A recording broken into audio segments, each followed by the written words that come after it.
کہ ما کان محمد ابا احد من رجالکم ولکن رسول اللہ و خاتم النبیین وکان اللہ بکل شیء علیما۔ آیات مبارک سے یہ بھی ثابت ہو گیا تھا کہ محمد مصطفیٰ احمد مجتبیٰ کے بعد نہ کوئی نبی آیا ہے اور نہ آئے گا، لیکن ہم سب جانتے ہیں کہ دور خلافت سے ہی جھوٹے دعوے دار سامنے آتے رہے ہیں اور نبوت کا اعلان کرتے رہے ہیں،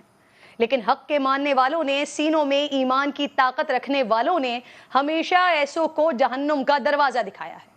دور حاضر میں بھی اس فتنے کا قلع کما کرنے کے لیے سب سے بہترین راستہ قانون سازی تھا، اور پاکستان میں عشق رسول رکھنے والوں نے یہ کر کے دکھایا۔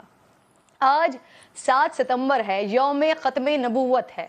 ٹھیک 48 سال پہلے آج ہی کے دن شیطان کے چیلوں کو کاری ضرب لگی اور قومی اسمبلی میں رسول خدا کو آخری نبی نہ ماننے والے قادیانیوں کو اقلیت قرار دے دیا گیا۔ یقیناً اس کارنامے کا سہرا بہت سے بزرگان دین کے ساتھ ساتھ بھٹو صاحب